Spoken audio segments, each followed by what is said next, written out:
Octa non verba is a Latin phrase that means actions, not words. If you want to know what somebody truly believes, don't listen to their words. Instead, observe their actions. I'm Marcus Aurelius Anderson, and my guest today truly embodies that phrase.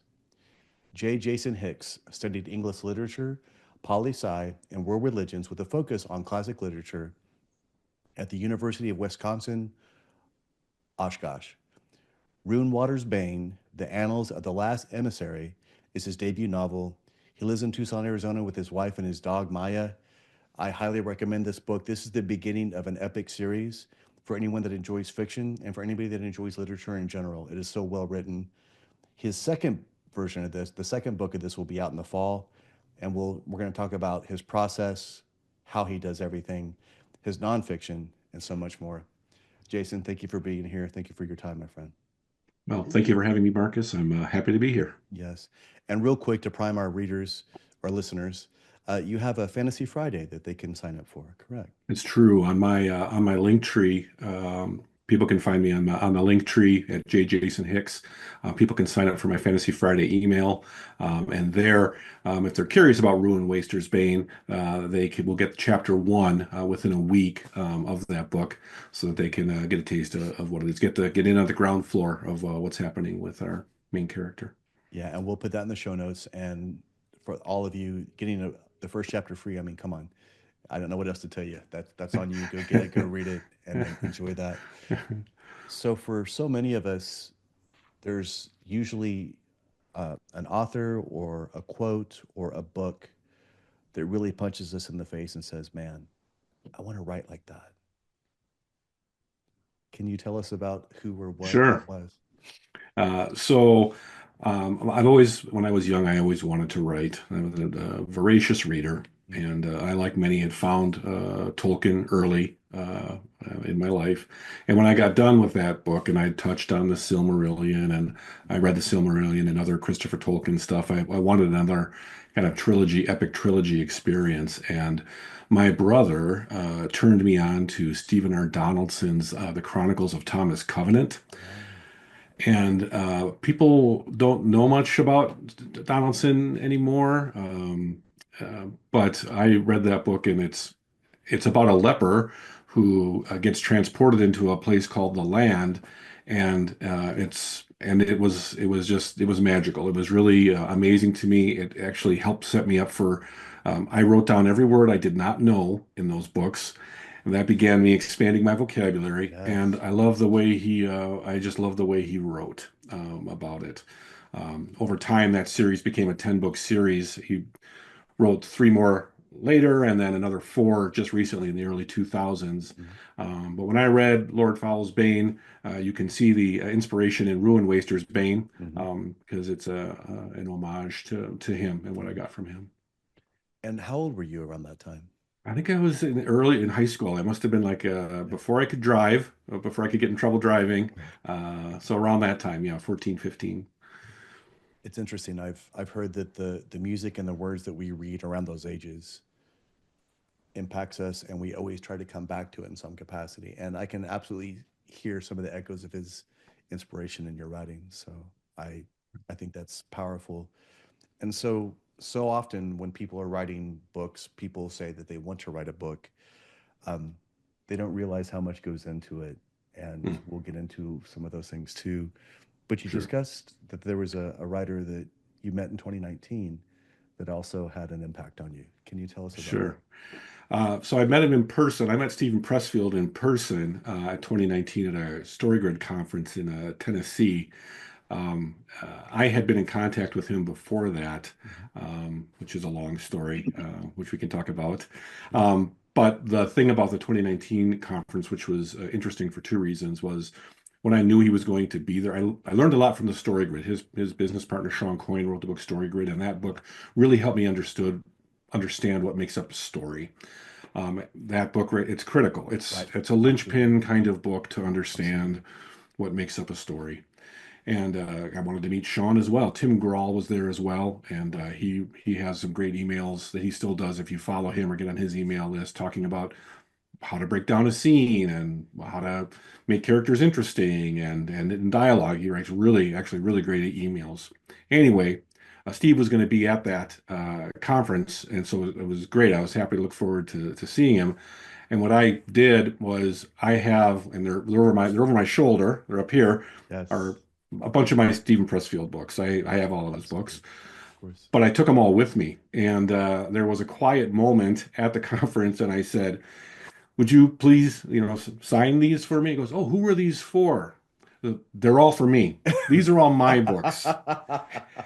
And he was great. He wrote and he told me stories about the Tides of War. I have a first edition of the Tides of War. He wrote Molan Labe and my Gates of Fire for Nice. Yes. uh, and chatted about that.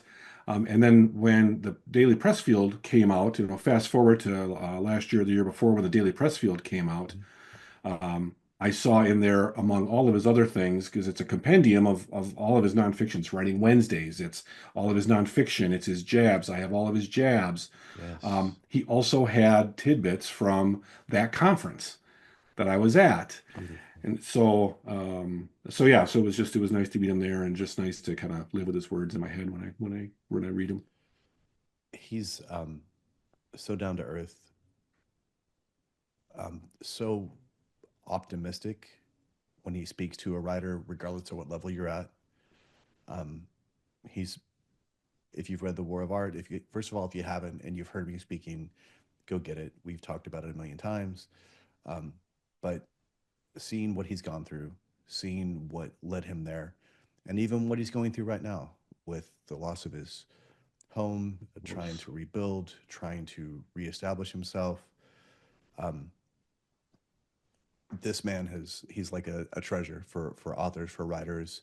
Yeah, a thousand Truly, percent. like you said, he's he's written and forgotten more about writing than what I've ever learned about writing, because Right. when he makes the joke about I was an abject failure for the first 30 years until he got to the point where he literally unlocked his own sort of voice by going to Hollywood and writing screenplays. Mhm. But that was like a doctoral experience for him to understand you have to have this scene. This scene has to be here. Where's the love interest? Where's the point of no return? Where's the torture scene? All the stuff that we know to be true, but yet when it's done well, when it's done beautifully, it just flows effortlessly and you don't feel like it's a formula, but yet that's the goal. It has to feel cookie cutter, but then when you have a great author like him or like yourself, it just naturally goes and you feel that natural, just seamless progression into the next place. And that's what great writing does.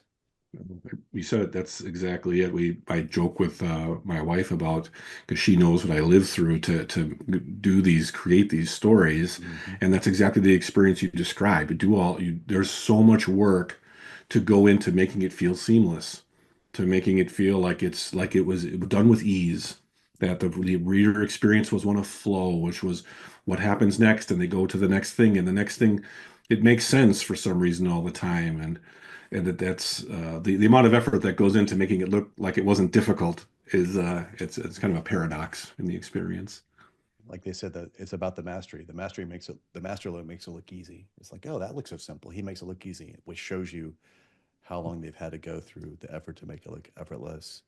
Right.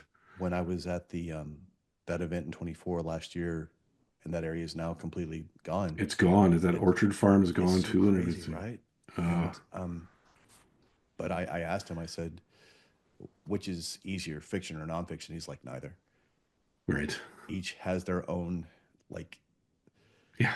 you have to get through Yeah. that place. You sit down and you still have to evoke the muse. You still have to be worthy. She still have to find you working. But then there's still, they each have their own area that you just have to plow through and then be humble enough to step back and look at your Hmm. stuff and realize You this is apply garbage. the This is real. uh I think you've frozen. I don't know if it's me or you. Oh, uh, Oh, there you go. there we go. I think maybe it's my internet connection. So I think that's true. One of the things I talk about, one of the things I've encountered, whether it's nonfiction or fiction, is that the ideas don't come to you in order. They don't come fully packaged from beginning to end. They don't come orchestrated in the flow of a story, in the natural arc of a hero's journey, or from a first act, second act, third act. kind of thing. They don't. And it's true of nonfiction as well. And I always, one of the axioms I say is that organization and structure come first. Prose and dialogue comes last. The effort, whether it's fiction or nonfiction, is organizing it. And that's one of the reasons that I think some writers will get hobbled by that fact that those ideas are not coming to you in the seamless way that you experience books when you read them. Right. You read a book and you think, oh, I just will write a book and I will tell a story like the one I just read. But what they don't see are all of the effort to take those myriad pieces. Like you might have a really great idea for something, a really important idea in nonfiction. You have to ask yourself, where does this idea fit? Is that the first idea? Is that a midpoint idea? Is that an all is lost idea? Is that a climax idea? And you begin to, then you do that structure, you apply structure and you apply organization. And then as you're drafting, then you can worry about the important things like prose and dialogue. Like I see some folks will talk about not being too precious with your words. I think part of the reason people get precious with their words is they're focusing on the prose too early in the process. Mm. You're going to rewrite it anyway. You're going to go over it a bunch of times anyway. Yes. So, is this the heart of what you want to say? Is it in the right place? Have you set it up correctly? Is it Mm. paying off what you've been setting up? Yeah, okay. It's in the right spot. I've got it in the right spot. Now I can massage it and, what characters do I need to have in the scene or not in the scene?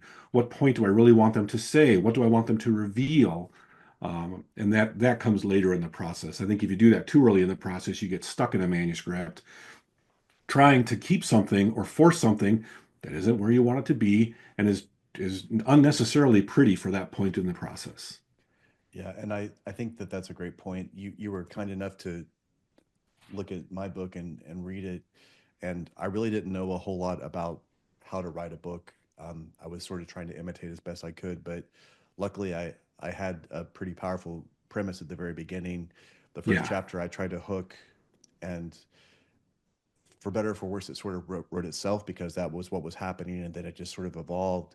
But like you're saying, you know, throwing the right cross may not knock somebody out. I have to set it up properly.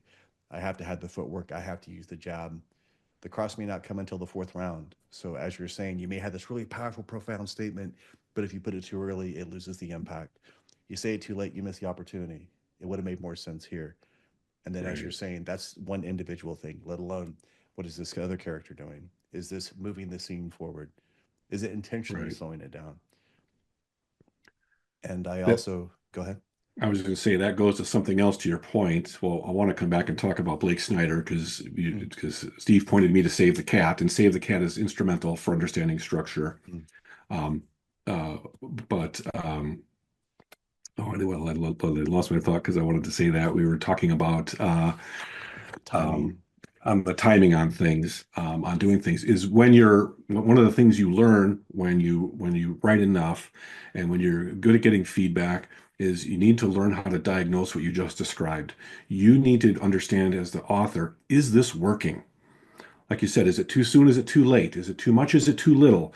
Is it, did I not make it feel real enough? Did I not breathe enough life into it? You have to develop the muscles to diagnose your writing, which is great. And that's tough in itself to do when you're close to it, right? Nearly Yes. impossible when you're doing it. It's practice, it's a function of practice. Mm, But then coming out of that, then you have to know how to fix it. mm. If you can diagnose it and you can recognize it, you can fix it. You can apply the tools, you fill your toolkit, and then you can grab a tool and you know what, for this one, I think this is the exact right tweak to make this scene work. Maybe it's a different POV, maybe it's a different setting, maybe it's a different time of day. Maybe it's one thing that it's so strange. If I have a scene that's not working for some reason, and I talk about like the state in my mind, I talk about the stage direction, where are the characters, where are they in relation to the things in the room or the space, whatever it might be. And for whatever reason, if it's not working, it's not working. For some odd reason, I don't know why. If I flip the room, if I put everything on the opposite side of the room, if I switch it, somehow the scene comes together. I don't know why that works for me, but when I get stuck, that's the tool I reach for. That's what I apply. and I am able to move on. That's beautiful, and I think there's a lot to that. My wife is a photographer by profession. She's done it for 20 years, and when she edits a an image, she'll flip to the reverse, Mhm. and things will stick out at her that she wouldn't have seen. And back to that idea, There you go. when I was in squad designated marksman school, that Oh was what yeah, I remember that that story. that was the idea, right? If we were looking just directly from left to right, I wouldn't catch anything. I don't see it. But what would they have us do? Go from right to left slowly, and all of a sudden stuff catches up. So, like you said, there's something about flipping that, even though it's the same thing, it's completely different sometimes. And that gives us that little change of perspective to write something beautiful. It must be something with our brain, right? Of how our the routine of our brain or the default setting of how we Yes. look at things. It's like to that similar point that Stephen Piscula taught me a trick when I rereading my drafts. He goes, start from the end, read backwards, read it Mm, backwards. Now that's more for kind of almost proofing and catching line problems, right. not as so much as from a structure perspective, but you're going to see it completely differently. Yep. And that's, I mean, what are we literally asking if we ask somebody to read it, or an editor, or what would you change, or what did you like? We're asking for that. Mhm. So if we can do a lot of that work on our own, now when somebody looks at it, it's much more specific, and it's not like, hey, you use there instead of there, or whatever it is. Hopefully we get Right. past that. But also, as you were saying too, this idea of once you're in that place and you're actually starting to write and allowing the dialogue to sort of unfold, we're not really trying to do line editing, so to speak. We're trying to do more of this, let it go. We'll globally edit this thing later. And then hopefully we can get to a point where, we're just trying to move the sand before we build a sandcastle, put it all in one place so that we can actually construct something worth building in the first place. I think when writers, when they learn to trust that there's going to be that piece in the process, Mm. they can focus on the structure and trying to get the heart of the scene or the heart of the story or the heart of the part into there baked in. I think early on, they're thinking almost maybe like in a school mindset. I'm writing an essay and it's got to be perfect for the grade. And like, I don't worry as much now about my punctuation and I a lot of things because I know it's going to get caught later. Right. Where it took me a lot longer to write that first book because I was trying to do that. On the second book, I didn't do that, Right. and I got my draft done much more quickly. Mm-hmm. But what I realized, what I try to challenge myself is I want to give my editor something as polished as I can get it, as I can do it. So it mainly so that the reading experience flows for them. Right. Um, at the same time recognizing I'm still going to go through it again. It's still going to get done, Yes. gone over again. And like this, my second book that will come this fall that I've got this, I was telling you earlier Yes. that I'm doing the revisions that just came back to me. I had delivered that actually at the right around Thanksgiving, and I'd gotten some feedback, and I looked at it and I realized I was still too removed from the story. It was Mm. still too much over the shoulder telling. And then what it was a holdover of my drafting process, which is initially you just tell yourself the story. I know you've heard it. Don't worry about just pretend like you're talking to yourself, you're talking to your best friend, and you're just telling them about this really awesome story. Don't right like and don't be and that telling stretched into that whatever version that was in that manuscript. Mhm. And when I get that feedback came back, I'm like, you're right. I could see whole sections that were just me narrating. The Yes. characters weren't interacting. They weren't experiencing the world through their eyes, through their senses. And I'm like, okay, all right, that's fine because I'm still telling myself the story. I'm going to get to do it again. I diagnosed the problem with help Hmm. from my team, and now I know how to fix it.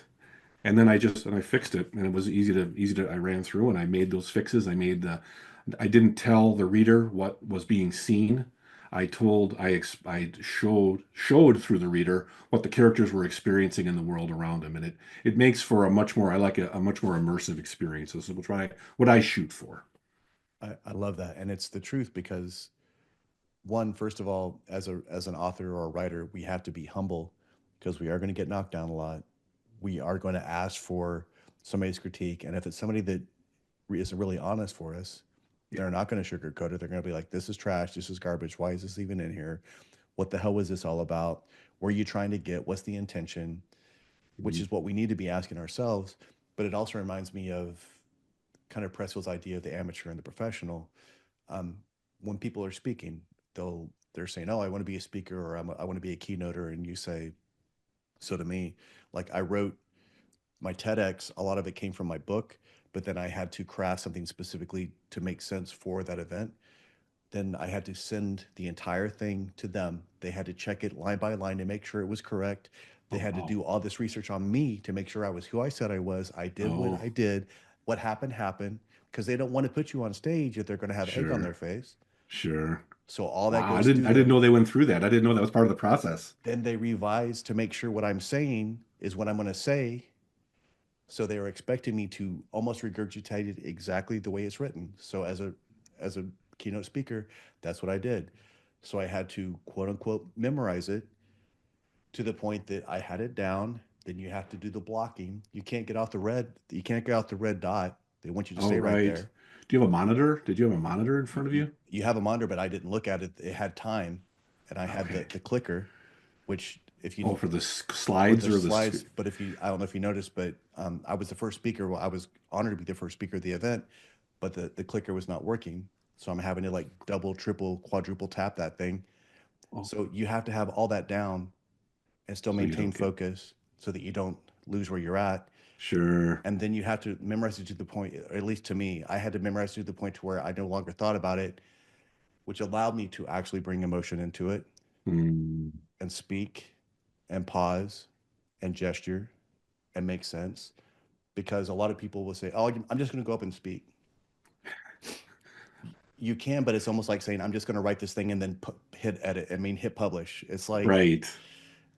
How for many the times did you practice in advance of it? How many times did you over 500. okay, wow. I would do it verbally to myself when I would drive to my Sure. 30 minutes away, and then I would do it again on the way back, and then I would work on the blocking of it every day to make sure that I was because most speakers do what? They speak too quickly, Hmm. they move around too much, they Hmm. say yeah, Yep. which is fine. But if I'm trying to present something, I want you to listen. And if I'm saying all these other filler words, it's just like putting a semicolon where it doesn't need to be or whatever it is. So, but when you've done that enough times, you've learned what you want to do and what you don't want to do. So just like a speaker, it's like if they're an amateur and they're like, I'm just going to go up there and wing it, it shows me that they're not taking it seriously enough or they're Yeah. afraid to actually do the work. Hmm. And when they've seen a polished speaker, they go, oh, and you say, yeah, it's worth doing the work. So all these revisions that you're doing, all the stuff you're getting ready for the second book, it's it's not just something that needs to be done. It's absolutely necessary to be the best representation of the story that's in your mind to give to this person that's listening to your words in their head. Sure. To honor it. Right. Agreed. The amount of discipline to go through that many times. Kudos to you for taking it serious that way. Because as I agree with you that if it's important and you want to present well, then you buckle down and you do what it takes to present well. Right. Period. I agree. And to me, they also were saying like there's going to be no, at least then they were like, there's no editing. If you go up there Oof. and you fall down, I mean, we'll try to piece it together. But to me, it was like it needs to be perfect. Sure. And I want to make sure that I do everything correctly. And then, like you were saying, it has to get to the point where I almost feel like I'm standing outside myself, watching myself present or Mm. speak, because when that monitor doesn't go, or if there's A somebody coughing in the problem. audience or a problem, and I go, where Sure. was I? Now I don't look professional, but it allowed me to stay in the pocket, maintain the intensity of that, and then the Mm. book was released about 6 months after that, so that put me on the map. And I knew Mm. that if I didn't nail that, how's the book going to do? What's it going to do for my reputation, etc. So Gee, that's not any pressure at all, is it? no, none whatsoever. 3,000 people. There you go. All these lights, all these cameras. Don't mess up. Okay, you're the first guy. Go. Yeah, but that's why Uh, we do what we do, and I love that. So, tell me about what was the edifice. What made you write this first book? So somewhat of a fun story. Yeah. I'd read the Donaldson like I told you about. Hmm. So I read Stephen Donaldson, and I enjoyed fantasy, and I went off to college to learn how to write. I wanted to be a writer. That was my initially in service of trying to honor my brothers and my family. I did things that they did. So I started off in political science, which I don't know why. I do know why. That was the reason why. But then Right. I switched to English, and in the summer I think between my freshman and sophomore year, I had a vision of a guy, of a character. He was on a boat in a river. The rudder was broken. It was drifting. Mm. There was jungle on all sides. He had no idea where he was. He didn't belong there, wasn't from there, but Yes. he still looked like a leader. He knew he had to either get to shore or get off the boat. And it was very vivid. It was very clear. That was Angus. Our main character is Angus. Yes. And and I was it, and that was and I just knew that he even though he didn't know where he was still a very determined and curious person. And that then stemmed over the course of the next 2 years. I have notes and I have drawings and I have timelines and stuff that I think normal people, not people that are into fantasy, will do when they're into that kind of a thing. Yes. But I never, but while I didn't really learn to write in college, I mean, didn't learn to write like a long form piece of Mhm. work. They didn't teach things like Story Grid or Save the Cat, and certainly I didn't know anything about Steven Pressfield at that time.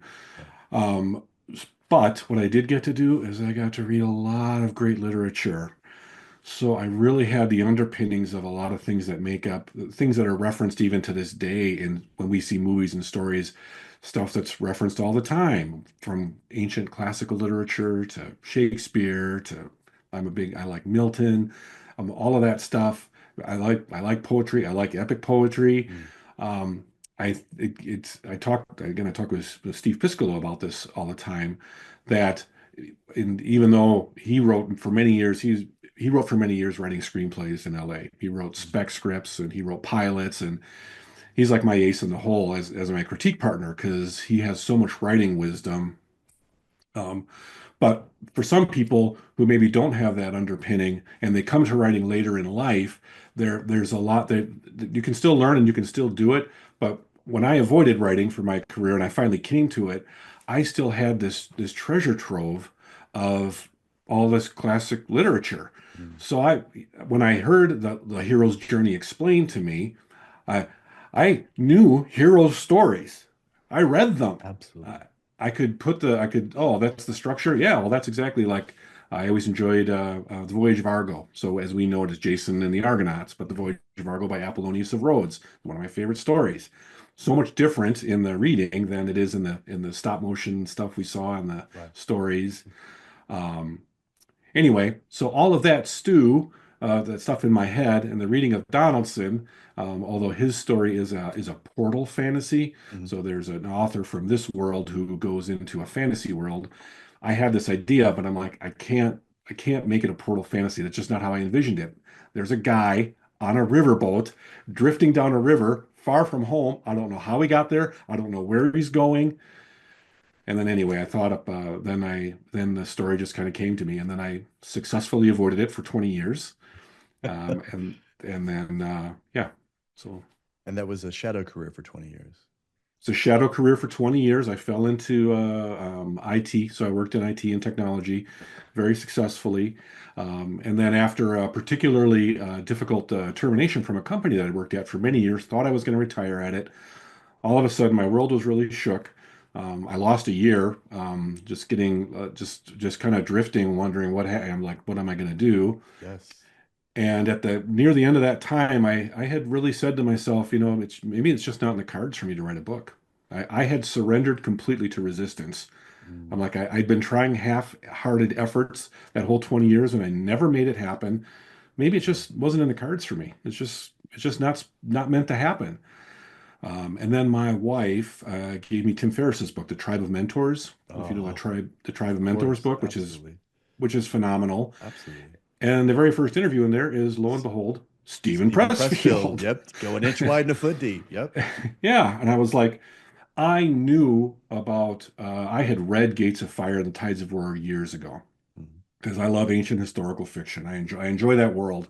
It's much like fantasy as any fantasy book you'll ever read. Absolutely. It's wonderful. And then I didn't understand, even though it came before that, I didn't understand Bagger Vance. So it didn't make sense to me how well this guy who writes this really awesome historical fiction writes a book about golf. And I didn't understand it. And then so fast forward, some time goes by, and then my wife gives me this book, and I read it like The War of Art, even more confusing than The Legend of Bagger Vance from Gates of Fire and Tides of War. Hmm. And then the Writing Wednesdays. So I signed up for Writing Wednesdays. I ordered The War of Art. I'm sitting at my desk.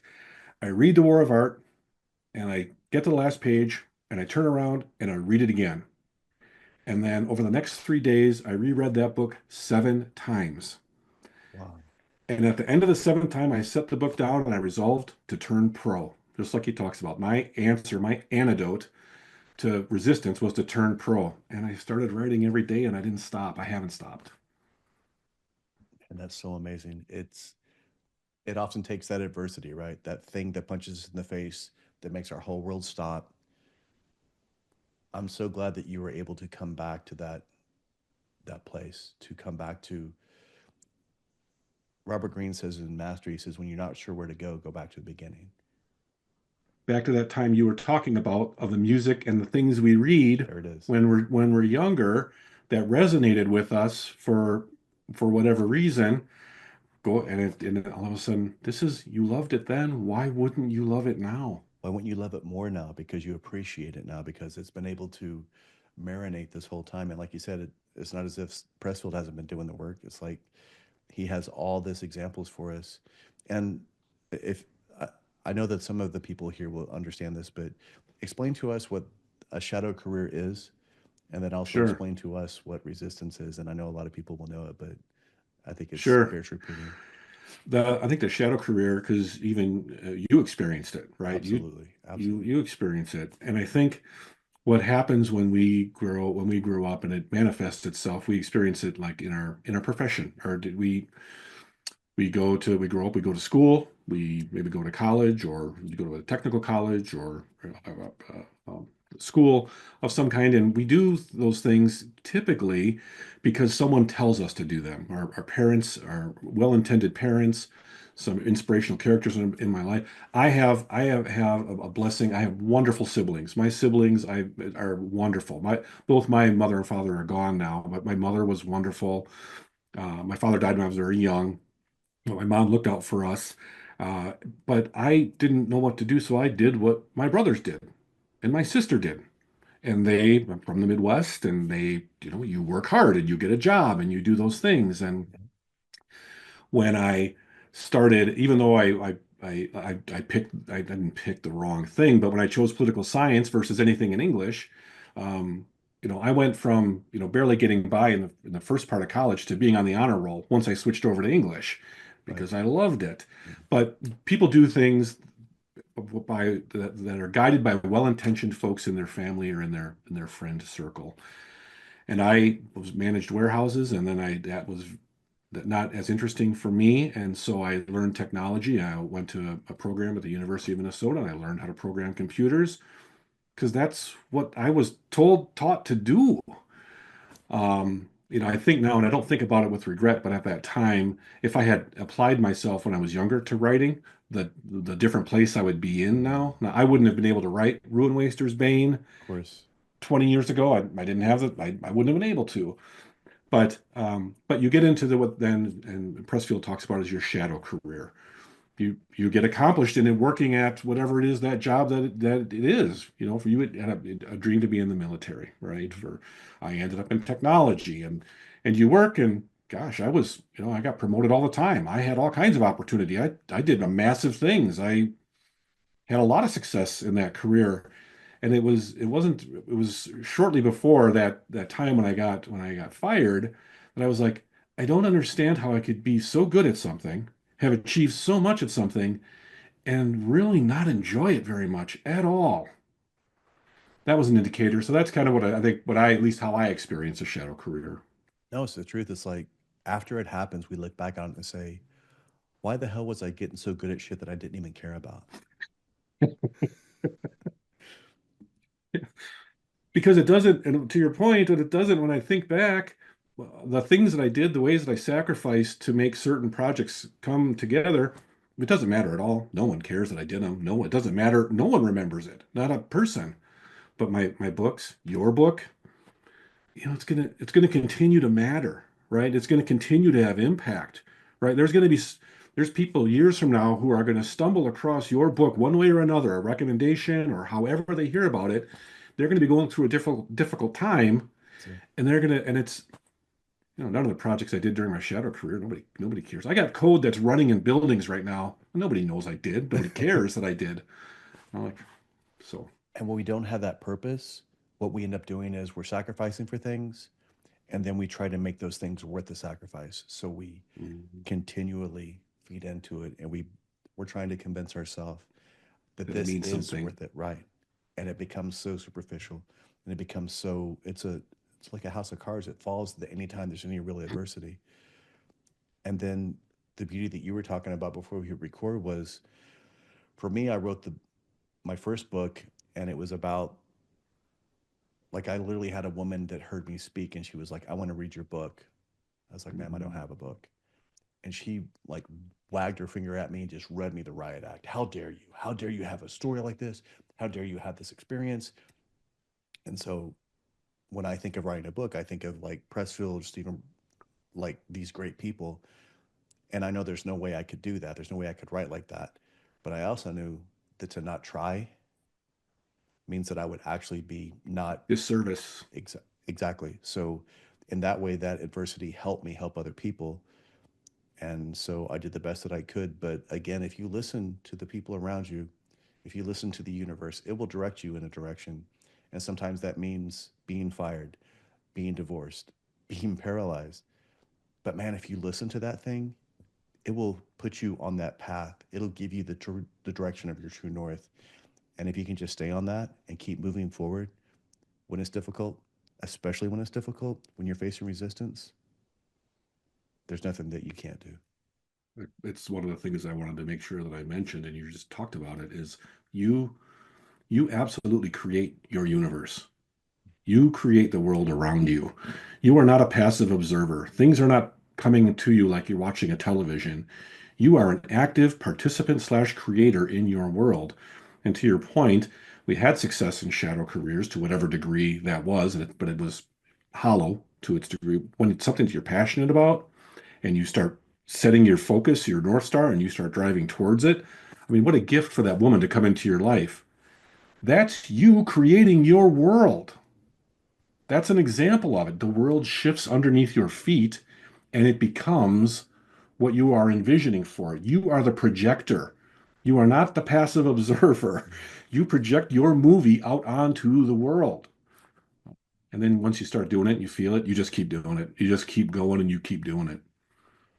And to your point, I wrote things down, and then all of a sudden, when it forced me to really digest them and process them and get closure, it's as if when I finished the book, that finally gave me that ability to exhale and breathe because I was trying to just kind of push it away and make it this Mhm. thing that I might talk about occasionally to a few people that may know. And like you said, it's a disservice. It's a waste. All that adversity would have been something that could have helped other people, and yet, as you say, by doing the work, it teaches us humility. It teaches us work ethic. It teaches us to push beyond resistance. It teaches us to see what's really true, to prioritize a real priority and not try to make something else something that's not worth that effort. And that's when we find true fulfillment. I think your daily writing practice is a great testament to this. Lots of times, the end result, the book, that's fantastic. Getting great reviews, being a bestseller, those things are fantastic.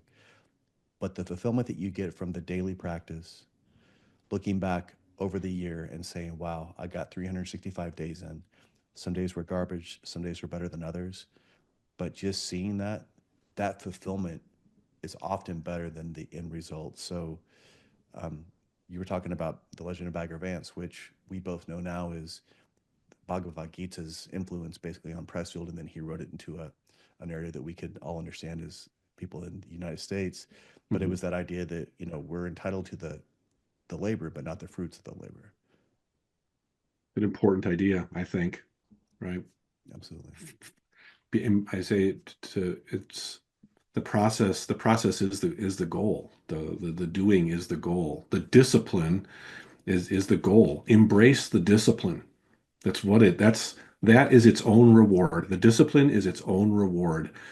And to your point, like just like you said, but whatever comes out of it, if I could control that, I would make all these crazy wishes.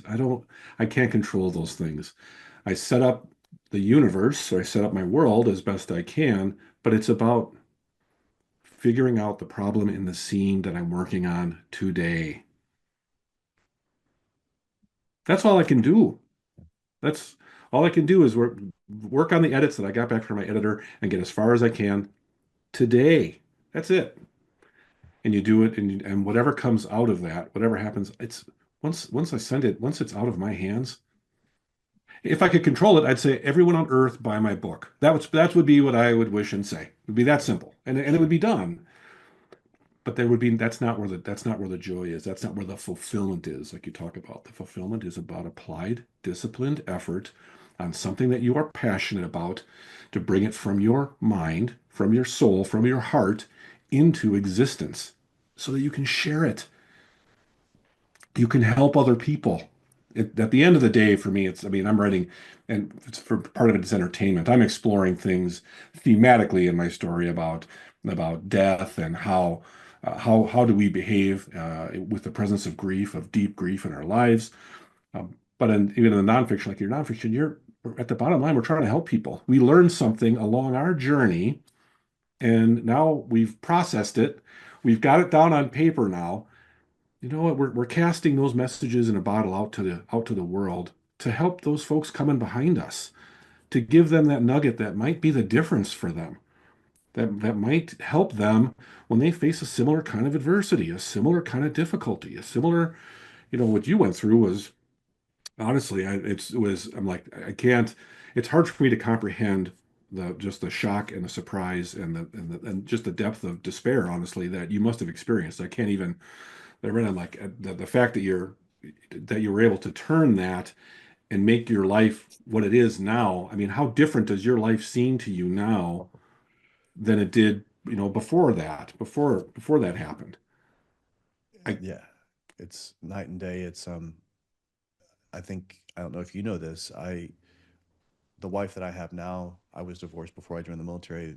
My wife now, I took her to her junior prom in 1994. oh, really? And then when I went away to college, we grew apart, Drifted apart. broke up. 28 years later, I'm injured. I'm retired, and they're like, if you're going to do a book or if you're going to be a speaker, you better get the best photographs you can. And I'm in Tulsa, Oklahoma, and I start looking up best photographer in Tulsa, Oklahoma, and her face pops up, and I'm like, no way. And she's gorgeous. She's even more beautiful than when I dated her back then. She was divorced. I'm divorced, and I'm like, and I reach out to her on Facebook. I'm like, are you really this hot, or is this like Photoshop magic because you're a photographer?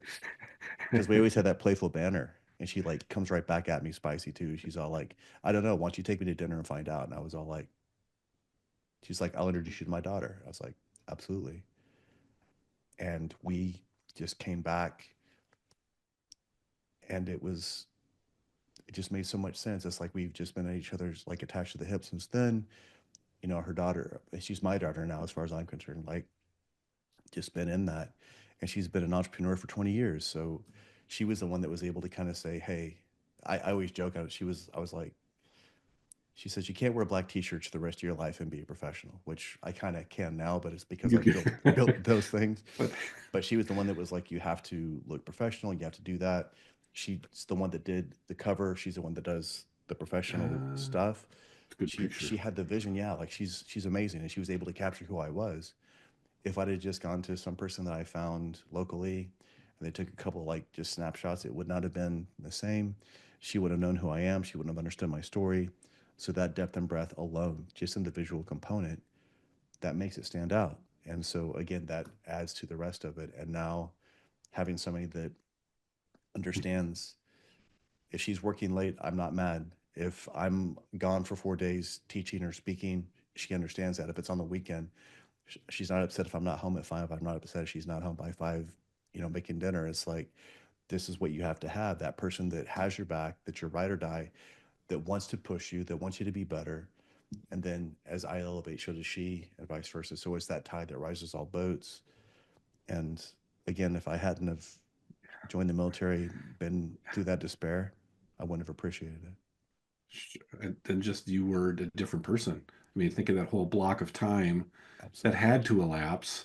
Yes. It was you were as a shadow life, on top of it too. But it had to it was meant to be. It had to come back. That you had to meet again, right? I agree. I don't think there's any coincidences when it comes to things like that, or anything, Right. frankly. It's just that we may not recognize the significance of that coincidence in the moment. Sure. Sure. Sometimes we do, and it's nice when it punches us in the face. It's like, hey, wake up, pay attention to this. Well, you're fortunate and you recognize that you're fortunate. So there's a difference, right? Some people are fortunate and they don't recognize that they are. They just think Right. that's right. Yeah. We have to lose it to appreciate it. And Right. Right. like you said, there's so many things with that. And again, now that informs your fiction. That informs the way you Mhm. approach these structures. That informs the importance of an all is lost moment. And Great. it is the hero's journey. And no matter how you shake it out, it gets to that point. Now you do it in a way that's, you have a lot of twists and turns, and you come to these beautiful conclusions, but it doesn't seem formulaic, which is, again, like I was saying, that's a sign of great writing, in my opinion. Sometimes you're watching something on TV, you're like, oh, this is about to happen. Oh, this is about to happen. Those are the people that are kind of doing it by the numbers. But when Right. you can do it in Right. a creative way where it's like, oh, I didn't expect that, it still came to this conclusion, but it was an interesting way that they got there. The avenue of approach was very unique. And that's what people want. To that point, it was something actually Sean Coyne had said at that 2019 conference Mm-hmm. that really stuck with me. I think sometimes writers will try and make everything brand new and unique, and you realize that's not really what's going on. There's things. Hero's journey is a hero's journey for a reason. Yes. Structure is structure for a reason. But one of the things he had said was that when you're writing something and you have like a particular scene, just write the trope, whatever the trope. Like you're writing a murder mystery, just write the murder, just write the most silly trope to have that as a placeholder, and you can write your story that way. But then when you go back, now put your spin on it. Now rework it and rework it to make it your own, to give it a twist, to make it unique. And I think what you see, I think especially in television or television that isn't like high quality, they have to write under such a gun. They Mm-hmm. do that same exercise, but they don't have the time to go back and spin it.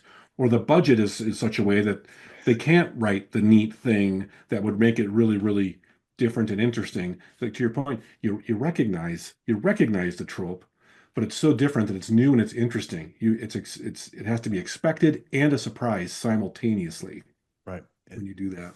Yeah, the beauty of the unexpected surprise, that, yeah, that's incredible. I think also that once people, as you say, you recognize it, it's impossible not to see the significance in other parts of the life. But again, as I was writing my first book, it was the idea, again, I started in different places, but it just sort of Mm. unpacked and unfolded in a way that seemed natural to me. But I think that a lot of authors, if you were to talk to a young author, whether they were fiction or nonfiction, what would be your advice for them to get started? Because a lot of the stuff that we're talking about can seem overwhelming. But I think you had a really great key point there, which is, listen, just write the trope, just write the first, whatever that thing is, Sure. as sort of a placeholder. Would there be other advice for them? Um, we live in a really in a great time right now for authors. Well, when I think about authors that I read, early authors, they don't have nearly the amount of resources that we have at our fingertips today. Yes, yes. So there isn't really, if you really want to do it, I watched a lot of YouTube videos. In all honesty, that's how I found I've just seen a bunch of videos from all kinds of different creators out there that talk about writing, that talk about scenes, that talk about structure. I think it's Savannah Gilbo, Jenna Moresi, Diane Callahan. There's just a bunch, and they would tell you story concepts and story tips and tricks. So that's one thing. If you really want to learn, it's out there to be found. Mm. So that was one thing, and I just built a list of that stuff. There are a lot of books on writing. They're helpful. Like again, it depends where you're at in the process. So I would say read as many as you want. Find authors that resonate with you. We know which authors resonate for us Oh on the yeah, nonfiction front. of course. Um, so find those. But then the next thing I would say is one of the hardest things to do is to write that first draft of the story because it is so crappy. And to I would say take the pressure off yourself. You're not writing a masterpiece with your first draft. Mm. Just tell yourself the story. Sit down across from your buddy or your wife or your whomever and just tell yourself the story that you want to tell. Say, well, there's this guy or this gal and they have this and then this. Just tell it. Just tell it. Don't worry about if your chapters are too long or too short or if it's out of order or not in order. Just do it. Some people have talked about if you have a story, just write, give yourself, a few pages, 5,000 words, nothing crazy. Just try and tell it from beginning to end. You're sitting around a campfire and just do it. If you can do that Mm. and you're willing to do it again, you can keep stretching it out and expanding it. And as you read more and watch more videos, then you can start, oh, I can apply this to it then, or oh, I have this idea that happens. That's a trope. I need to learn about genre conventions. I'm writing a sci-fi or I'm writing a thriller. Oh my gosh, they have conventions. Oh, then you stretch your idea out more and you went, well, I'll write a trope for this genre convention for this murder mystery. Well, I need a detective. Well, what kind of detective? Right. You could have a detective like the Big Lebowski, right? The Coen brothers decided to use, a stoner instead of a Philip K. Dick kind of, how you just tell yourself the story. Just tell yourself the story. I love that. And like you said, when you get into this genre, you find out there are all those subgenres, all those variations. And then if you want to combine genres, now you're like, oh, I've got a space traveling, a hard boiled detective from the Right. 1800s that's somehow in the current, and now you've got this. Yeah, it's crazy. Right. It's limitless if you so desire. I would be remiss too. I wanted to say at the end when you were telling, the story about your wife and how you met your wife. Mhm.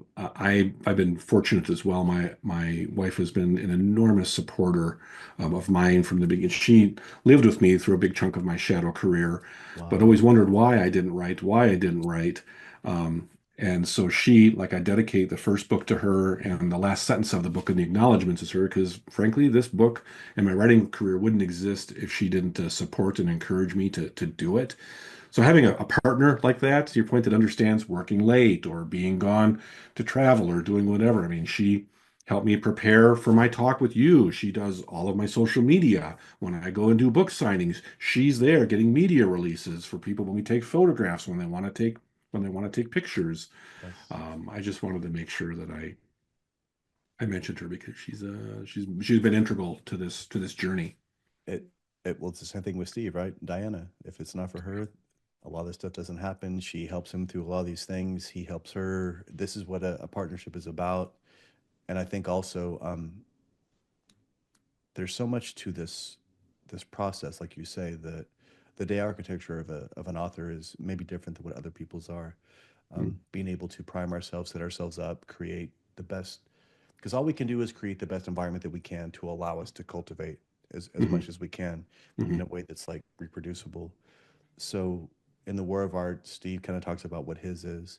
Can you explain to us what your ideal day would look like to create the best creativity that you can? Sure, sure. So I got into a habit. I'm a morning person. Okay. So I'm in Tucson. I used to live in Minnesota for many years as a Central Time, but now I'm on Mountain Standard Time, which sometimes goes to West Coast time. Hmm.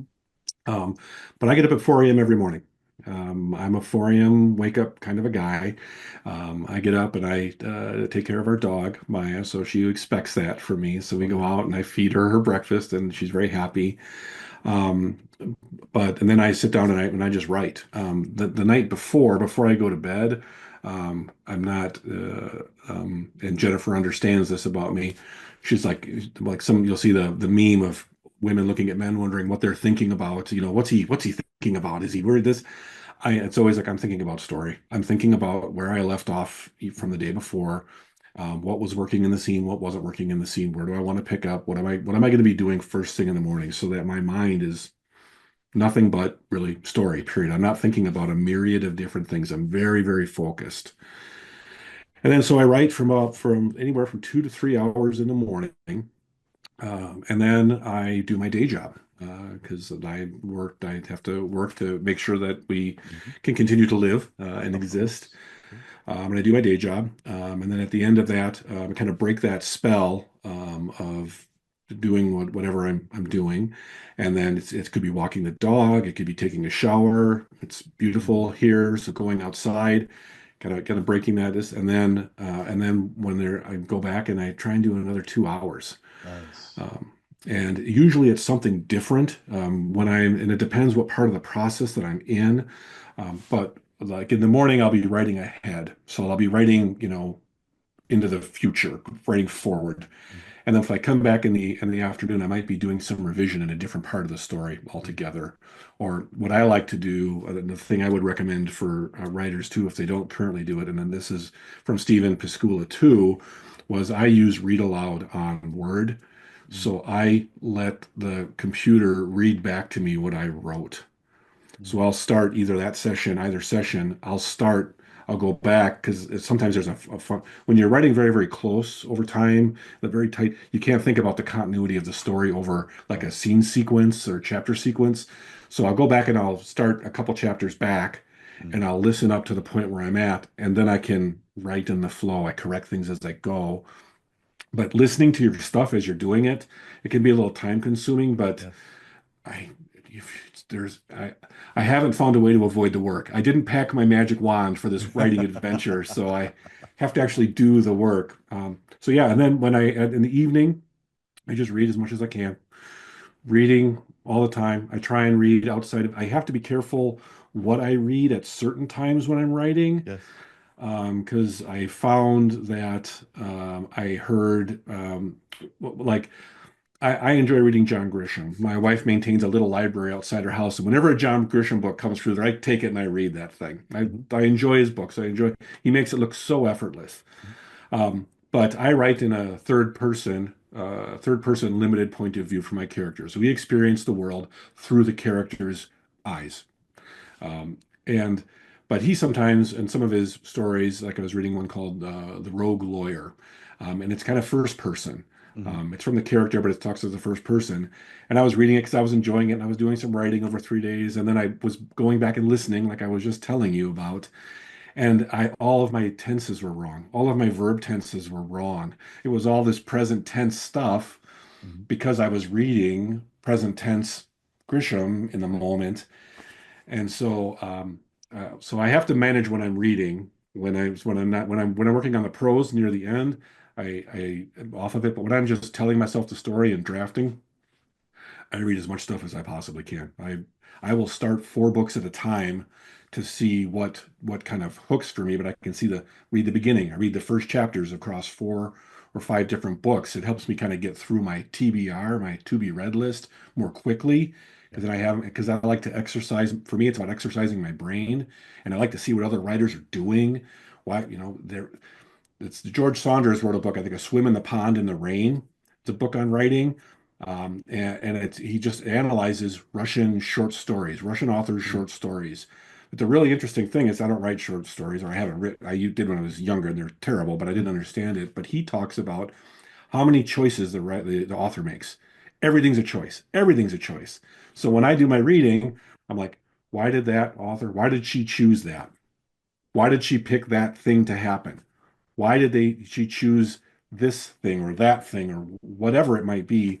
And then it makes me think, wow, I can't be I have to be deliberate about everything I write. Every sentence, every word, every place where it is, everything has to be deliberate. There is no throwaway, ah, the sun was beautiful for this reason. Everything has to be on in line with your story and on theme with what you're trying to do in the story. Everything, everything. Yeah, exactly. It has to be intentional. There can't be anything that's superfluous. We have to cut the fat. Is this moving the story forward? Is this making the point? And I'm glad that you point out the idea of I think it's like allegedly what two-thirds of what we do is writing, the other one-third is just sort of self-editing without being too deprecating in the process. And the reading component, like you say, reading these other things to keep us stimulated, and then sometimes reading something that is almost completely 180 to that to give us that additional perspective, to flip the negative, so to speak, to take the scene and turn it from a different perspective, as you say, because if you're reading the same thing and it's an echo chamber, that's okay. That's going to give us Right. a certain flavor. But when we're reading these other things, and now all of a sudden we can take that either very punchy dialogue and turn it into something more eloquent, or vice versa, as Sure. necessary, and then that gives us more complexity and depth to that character, that informs their decisions, etc. And that's a Right. Right. beautiful way to give that. I got this advice. I can't remember where, but it's read outside your genre. Read outside your genre. I enjoy nonfiction. I do. So I like reading it. I don't know that it, but it all helps. But Mm-hmm. even reading, like at the Tucson Festival of Books, we were at the Tucson Festival of Books, I think it was 2 weeks ago. There was the Pima County Library had a booth, and I got a bunch of Robert Cray books. And I learned about Robert Cray from Sean Coyne, who had Mm-hmm. edited one of his books called L.A. Requiem, and I got it because Sean had edited it. And I'm like, gosh, I really enjoyed this. And I in my booth, which I couldn't leave because there were people constantly, but I could Right. see those Robert Cray books, and I went and I got a stack of them because I got a bunch of them. I'm like, but do I normally go and read thrillers? No, I that's not my, I like fantasy just like I guess anybody in my world, but Mhm. um, reading outside your genre, to your point, is going to show you how different authors do different things because it's one, like you said it for your book, and writing a book is one long perpetual problem solving exercise. Period. That's what it is. And if you're thinking somehow it's going to be easy or it's going to flow or all the ideas are going to magically sprout from your head, it's going to be harder. It's going to take longer. Yes. See how other people are doing the same thing. They're solving problems. How do you start it? What does a second chapter look like? What is your global inciting incident? How did they do it? Why, oh, that's interesting. They're constantly solving problems. And the way when you read how others solve problems, you can apply, because when you start doing it, you can almost see through their words to how they thought about how they were trying Yes. to solve that problem in their story. And it's not you taking from what they're doing because it could be a totally different genre. You can see, oh, they had to think about this in this way in order to get this result to do this component of the story.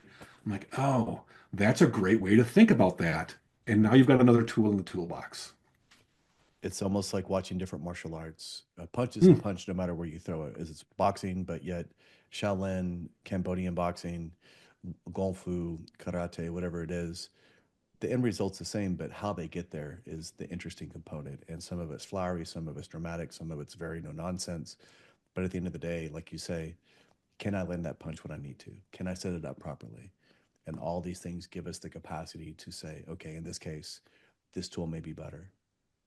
But at the end of the And, day, it's about being able to sit down, get through that resistance, which I love that you talk about how you have that discipline, because when you know that you're going to sit down for 3 or 4 hours initially, there's no chance to self sabotage. Well, there is, but not as much of a chance to not be able to sit down and procrastinate and not actually do the work. right. I've gotten past the point. I have a post-it it's right behind me. I just says mind resistance so that I don't ever Mm, think for a minute that I've overcome it. But yes. I've gotten past that point in where I was early in my life where sitting down to write was, it was easier to avoid than it was to do. Oh yeah. But like when I had that low point that I was telling you about where I didn't think I just gave up on writing altogether. I wasn't it was never going to happen for me. It wasn't in the cards for me. I learned that axiom that not writing actually became was actually harder than writing. And it seems counterintuitive. It seems, but you reach a point where avoiding it, doing all the things that you do to avoid it, is actually harder than if you just sat down and did the work. And then after the period of time before when I started, I found ways to procrastinate. I found ways not to do it. I organized my closet. I did all those things, but now it's just habit. It's Jennifer knows. I mean, that's my time, and I don't even really think about it. And if I don't do it, and I learned from Henry Miller, um, from Steven talked about for Writing Wednesday post. Henry Miller talks about how if you don't do it, once you get into that rhythm and you're doing it and you don't, you start getting a little irritable. Yeah. You're not your best version of yourself. And Jennifer sees it. And if for some reason, there's maybe family things or whatever, there's things where I can't for one reason or another. But if I go a couple of 2, 3 days, I lose my purpose. Mm-hmm. I get very despondent. I'm short with Mm-hmm. her. I don't, and I'm like, she says, you got to get back in front of the computer. I know, I understand. I know we had some stuff going on and say, yeah, tomorrow, I'm back at the computer tomorrow. Yeah. So it's just habit for me now to do it. Um, and the goal, just seeing that output, there's these different successes along the way of when you finish a manuscript and when that book gets formatted and you see that formatted version of it. And then when you see a physical copy, right? I mean, how did it feel for you when when that box showed up in your book, you're pulling out copies of your book out of a box? I mean, how'd that feel? It's you're beside yourself. It feels unreal.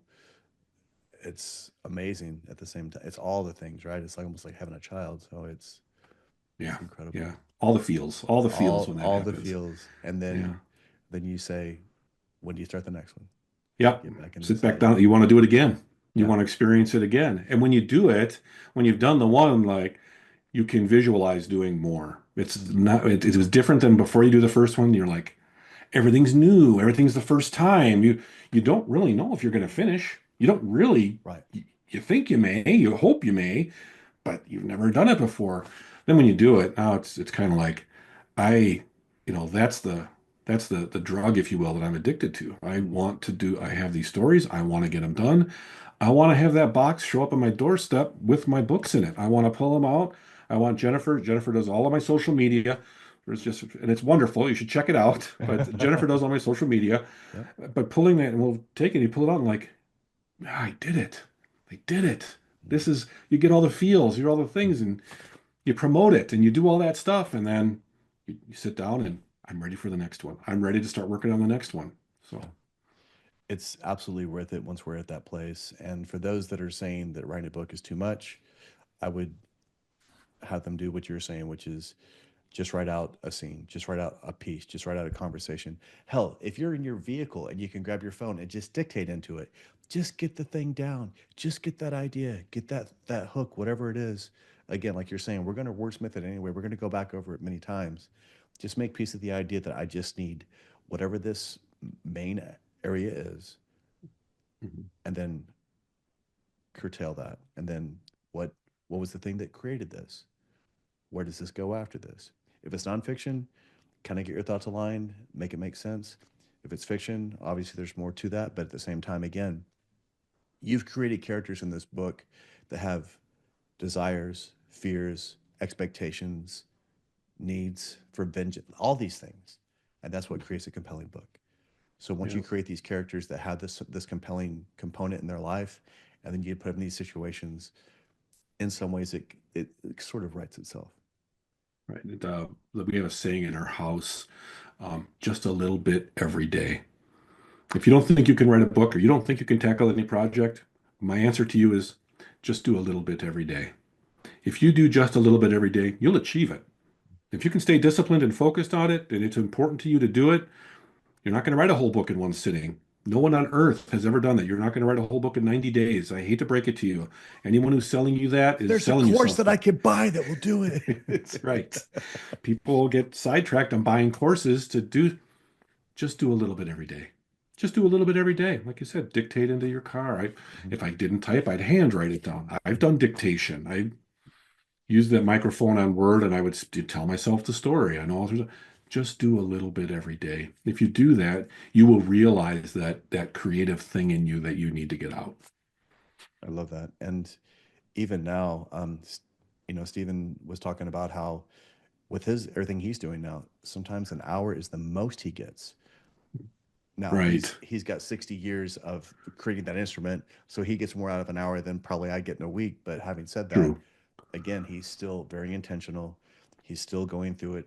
Like you said, there's still going to be resistance, and he's still trying to tackle that thing every day. So, as a matter of fact, the day before that event in California in Malibu, the day before he had a flat tire, and there's no way he could get like a way to get it fixed. So, again, that was an additional thing. And in his mind, he's like, is this a sign that I shouldn't be doing this, or is this just resistance? And he says something beautiful. He says, until proven otherwise, I just assume it's resistance, Yeah, right. which again is kind of that. It's a good axiom to live by, right? Yeah, Right. How absolutely. important is what you need to do? How important is it to you? Is it important enough to fight through whatever that adversity, whatever that resistance is? If it is, then you'll find a way. You'll find a way. If you even if it's just a little bit. Yeah, I remember that in that podcast he had with him. It's like I love how honest he is about it because Mhm. he did the math, right? So if you do an Yes. hour a day and there's this many hours a week and all of a sudden you have 350 pages. I think if people kind of did that math, they would be like, oh, I guess I could do that because I think they feel like they have to digest and produce an entire book or an entire half of a book in a week or something like that. And I was like, whatever time you can get, take it and use it. Yeah, I agree. Jason, I've loved our conversation.